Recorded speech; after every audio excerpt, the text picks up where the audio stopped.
Nah, orang jadi mikir nih, apa sih untungnya diusung Pak Mulyono, keluarga Mulyono? Wong jabatannya bentar lagi wis rampung, wis pensiun.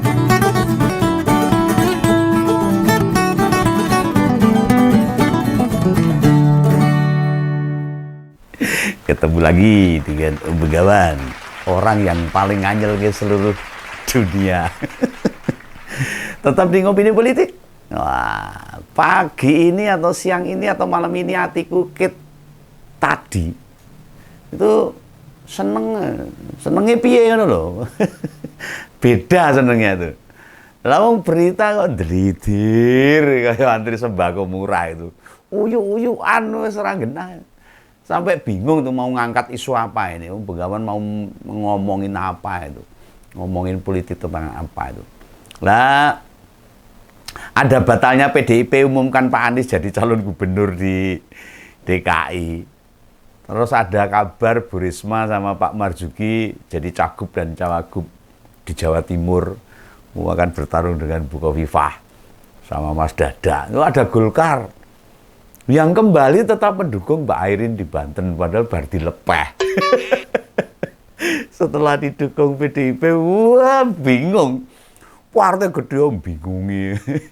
Ada juga itu pidato Pak Paloh, Pak Surya Paloh dan Pak Prabowo di Kongres Nasdem yang nampol dengan menyindir-nyindir tentang kekuasaan. Yuk malam kemarin ada kabar Gusti Mangkunegoro yang sering disebut Gusti Bre ora sido nyalon wali kota di Surakarta. Waduh ini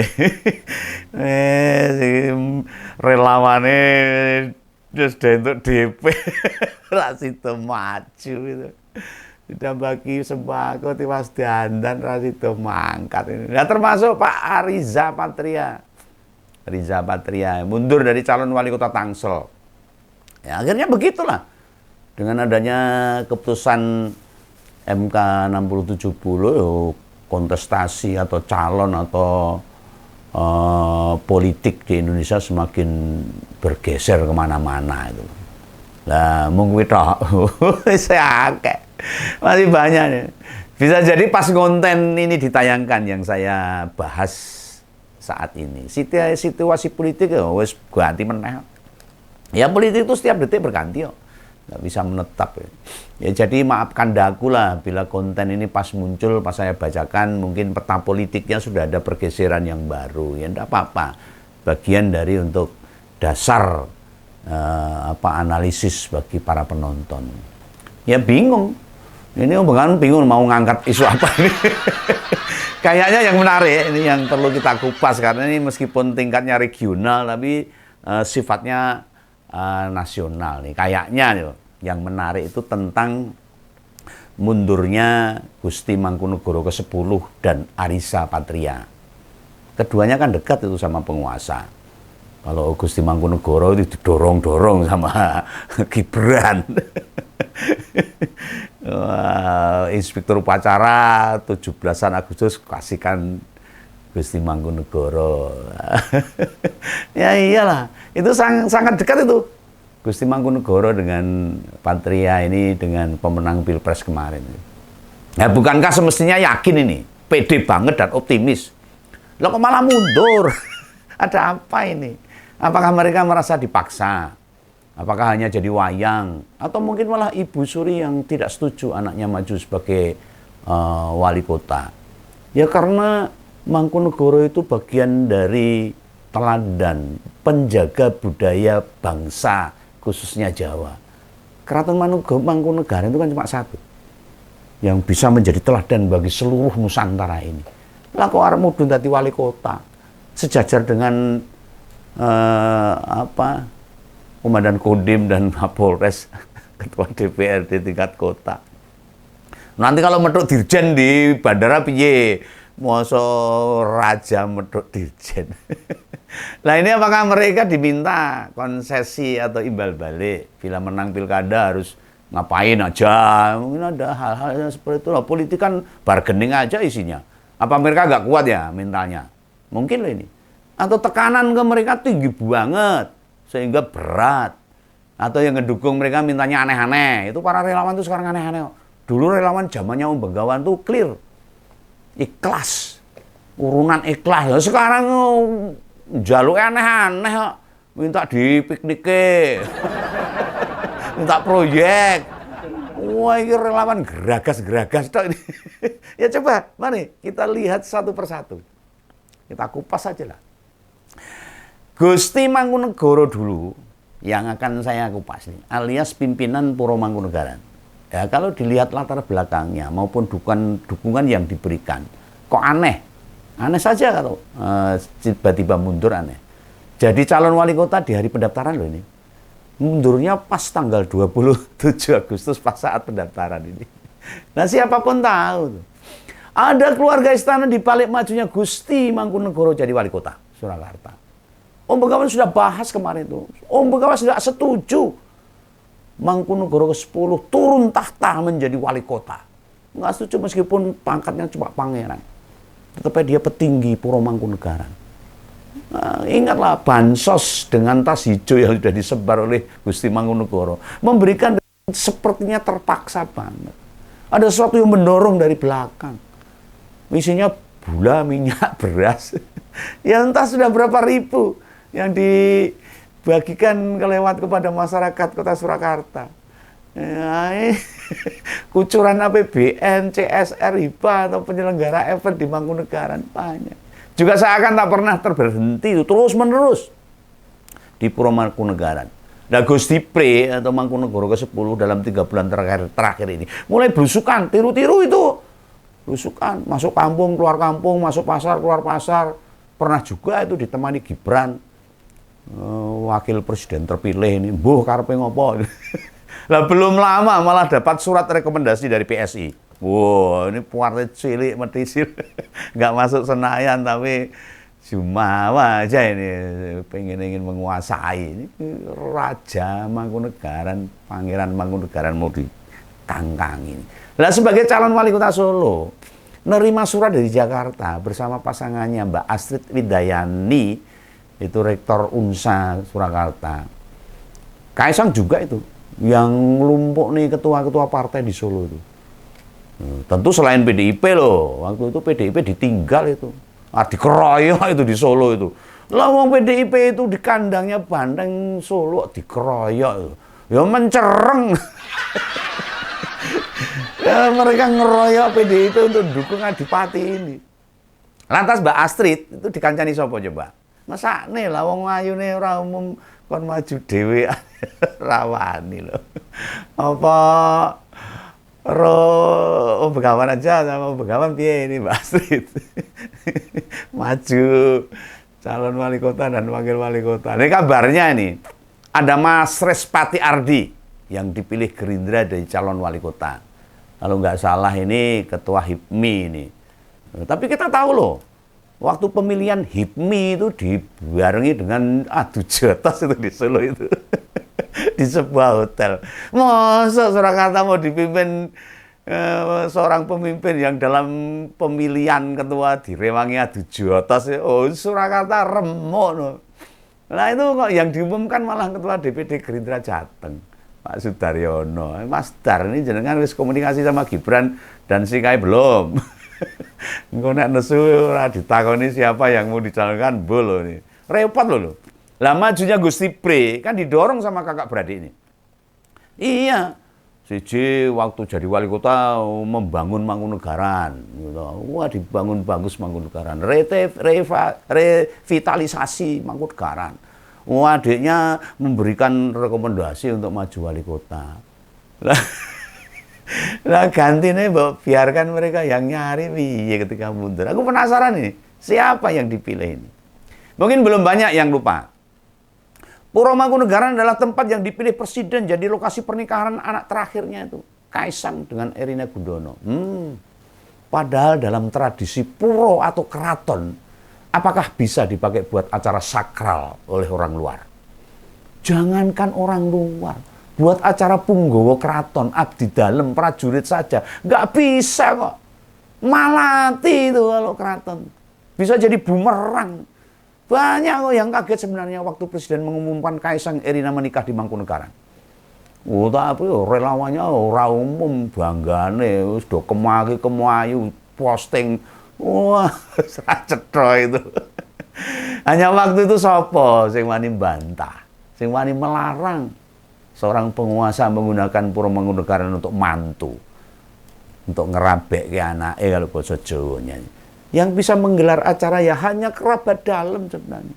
Yang ada garis keturunan dari situ. Ya silakan saja nanya di berbagai keraton lain. Apa bisa buat acara nikah, sunatan, lamaran, atau 7 bulanan dan sebagainya di keraton-keraton yang masih ada.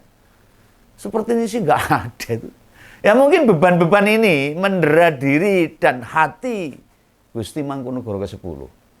Dia gamang, ragu, gelisah, dan pastinya tidak berani melanggar adat maupun tradisi yang ada. Tekanan-tekanan batinnya, dirinya, jiwanya membuat dia berontak. Dan mungkin ibu surinya juga melarang anaknya untuk maju jadi calon wali kota. Loh kok sangat direndahkan sekali. Wali kota itu mundure camat loh. Hanya memimpin 500.000 orang di kota kecil seperti Surakarta ini. Masa si Adipati yang punya istana sendiri malah jadi disibukkan dengan urusan-urusan administratif. Diseret-seret ke dalam urusan politik yang berseragam pegawai itu. Kalau nanti menang, seumpama menang. Dan dia diatur protokoler. Oh, jangan-jangan nanti Om Begawan mau ke Solo menghadap wali kota kudu laku ndodok, kan repot ini. Karena wali kotanya dari Adipati Mangkunegara. Ya waktunya habis untuk kegiatan formal, akhirnya Mangkunegaran akan terbengkelai. Nah ini para sesepuh Punggowo, termasuk Ibu Suri, melarang kemungkinan analisa Om Begawan. Sangat sakral ini. Dan yang paling besar mengapa Gusti Mangkunegara ke-10 itu mundur dari pencalonan wali kota adalah masalah kerabat keraton itu sendiri. Internal keraton Mangkunegaran itu sendiri. Yang melarang, betul-betul melarang Gusti Mangkunegara untuk maju sebagai calon wali kota Surakarta. Nah, padahal yang namanya Adipati, fokusnya itu lebih pada policy, kebijakan. Sing dibutuhkan akeh mikir timbang kerja fisiknya. Om Begawan sejak semalam banyak tuh mendapat kabar dari teman-teman dari Badan Pemenangan Pemilu sebuah partai, dari tokoh-tokoh yang ada di Surakarta itu ngabari saya. Ini gimana nih Gusti Mangkunegara 10 mundur. Nah ini hari ini saya kupas untuk saya sampaikan kepada masyarakat supaya masyarakat banyak yang paham. Banyak dapat kabar saya. Ibunda beliau sampai nemui Pak Prabowo kabarnya. Nah ini fix ini. Minta agar anaknya tidak dicalonkan lah. Jangan diberi rekomendasi. ya, ke Gerindra ya berarti ya. Bukan kan malah datang ke istana itu. Apa ini sudah menyiratkan ada kubu-kubuan. Ada 2 poros kekuatan alias pengendali politik. Ya lah. Om Begawan ini ya cuma menganalisa aja, mengira-ira, mengidentifikasi, mengkalkulasi. Atau menyimpulkan saja. Ya, intinya ibunda dan para kerabat, keluarga dalam keraton Mangkunegaran pada merasa tidak nyaman, kurang sreg bila Gusti Mangkunegara ke-10 tetap maju ikut pilkada di kota Surakarta. Ikut pilwakot. Masa dia sudah dapat titah, dapat mandat, jumenengan sebagai Adipati Mangkunegara ke-10. Dapat wahyu, menjaga marwah Mangkunegaran harusnya. Ini saya golek-golek kekuasaan liane, ngopo. Ini mboten pareng, Gus. Mboten nilo. Jangan ya, Dek. Jangan ya, ini Begawan udah tua ini. Sudah hampir 60-an ya. Manggil Gusti Mangkunegara ke-10 ya, Dek lah. Ben nurut ini.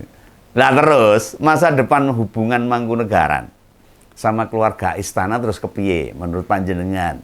Nah ini monggo Begawan punya pendapat sendiri, punya analisa sendiri. Pastinya ya itu tanggung jawab saya loh. Saya cuma menganalisa aja loh, mengira-ira. Ngopo aku melu-melu akah. Apa yang sudah diberikan ke sana atas jasa istana semoga tidak diminta kembali. Revitalisasi Mangkunegaran muga-muga ora dadi utang negara. Kan banyak kasus tuh. caleg gagal terpilih, bantuan tidak hanya dihentikan, ini dijaluk meneh. Wah, ora cetha ya ora lah. Ora mungkin nek ngono itu. Paling saiki kudu siap-siap aja lah. Bakal saya meleret anggaran ke Mangkunegaran, tapi ya jangan takut. Presidennya kan Pak Prabowo nanti. Dan ada hubungannya lah Pak Prabowo dengan Mangkunegaran. Iyalah pasti keluarga Pak Harto, Butin Soeharto kan masih ada kerabat Mangkunegaran. Butin itu dari Mangkunegaran, Butin Soeharto itu. Pasti ada hubungan secara garis benang merahnya ada. Nah sekarang beralih ke Tangerang.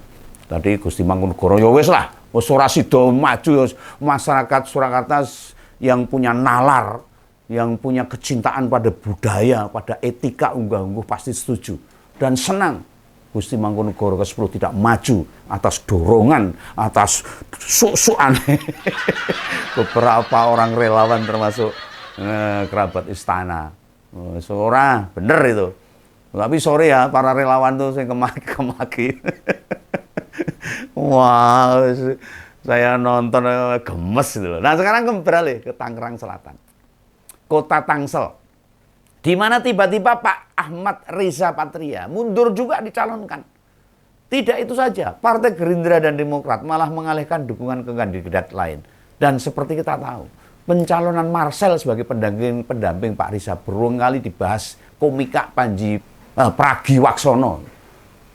Sebagai politisi senior, pernah jadi wakil gubernur Jakarta. Pak Riza Patria itu. Jadi wakil gubernur loh. Dan ketua DPD Golkar Jakarta loh. Merasa direndahkan sekali. Masa jabatan ketua partai tingkat provinsi mau dicalonkan wali kota. Ini sangat merendahkan harga diri Pak Riza Patria. Benar kalau mundur. Dulu jabatan wakil gubernur sukses dijalankan kok, malah diturunkan kastanya cuma jadi wali kota. Oh nek Om Bagawan yo nesu. Nesu no. Wes ngono pasangannya Marcel komika yang banyak disorot oleh Panji. Kalau ketemu anak presiden kok nyembah-nyembah gini. Wah, parah ini. Om Bagawan ya sepakat ini. Setiap orang punya hak politik untuk maju di kontestasi, tapi mbok yao nyari pasangan yang punya kemampuan kredibilitas, kemampuan yang cukup, ya toh, rekam jejak yang baik. Nah, keputusan mengusung Pak Riza sama Marcel itu tragedi, masalah ini. Ya jelas mengajukan pelawak itu bukan hal keliru sebenarnya. Bila pelawak itu tahu menempatkan diri. Oh, bukan hanya Marcel pelawak yang berhasil di politik, banyak tuh. Sebelumnya ada Ming Bagito itu. Ada Pak Haji Komar, ada Diki Chandra, dan di pemilu kemarin itu pertama ada Komeng itu yang jadi terpilih di DPD itu. Ada Dini Cagur, Narji dan lainnya. Tapi mereka bisa membedakan saat tampil di depan kamera dengan saat tampil di depan rakyat. Tampil di kamera menghibur rakyat, tapi tampil di depan rakyat untuk mensejahterakan rakyat. Orang mikir weteng karo cangkeme dhewe. Lah ini Marcel tampil melawat dengan ditanya wartawan jawabannya sama nyelelek, orang serius gitu loh. Dia itu ditanya untuk kepentingan rakyat dengan untuk kepentingan hiburan ora iso bedake. Dia sempat blusukan itu ditemani Gibran sama Raffi Ahmad juga. Lihat saja gaya blusukannya, nggak serius. Masa model gituan mau jadi wakil wali kota mimpin rakyat. Rakyatnya daerahnya hancur. Gimana nasib rakyatnya? Ini Om Bagawan tidak jelek-jelekin. Ini fakta supaya masyarakat paham cara memilih pemimpin yang baik. Saya bukan menghina, tetapi menyelamatkan daerah yang mau dipimpin. Warga Tangsel pasti merasa dilecehkan, direndahkan. Dikira kebutuhannya cuma hiburan tok. Makanya disodori pelawak ya. Hidup ini persoalan yang serius, bukan hanya ketawa tok. Wetenge ngeleh, guyune ora iso itu. Urusan kenyamanan juga. Lah kok dikasih pelawak. Yang tetap tidak bisa membedakan antara melawak dengan masalah politik yang mengurusi rakyat. Yang butuh dihibur itu malah petinggi-petinggi partai itu loh. Mereka mendorong Marcel supaya ada lucu-lucuan, lucu guyu, rakyat dilupakan. Jangan disuruh jadi wakil wali kota seperti ini.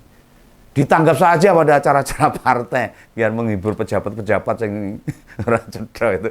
Bengawan ngerti beneran ini. Bila Pak Reza tersinggung, itu saya paham. Sebagai politisi yang senior di Gerindra, wah, harga dirinya tersobek-sobek. Halo ini, gimana ini Mas Gibran? Gimana Mas Kaisang? Gimana Bro Raffi Ahmad itu? Nasib orang-orang yang kalian endorse, kalian dukung, kalian jagokan, biar kabeh toh. Di Solo, di Tangsel. Ini sing tak angkat mau loro loh, belum semuanya loh. Besok-besok akan ngangkat semuanya, biar masyarakat paham. Ning tempatnya ya liya. Di tempat liya, masih ada banyak. Ning ya setidaknya ada dua nama itu wis tak mewakili beberapa orang yang sekarang lagi hancur-hancuran ini. Legitimasi keluarga Mulyono tidak digubris lagi sama partai sekarang. Wis do mlayu dhewe-dhewe mencar dhewe gara-gara keputusan Mahkamah Konstitusi 60-70 yang ciamik dikawal oleh berjuta-juta mahasiswa, rakyat, kaum buruh dan pelajar termasuk Bengawan.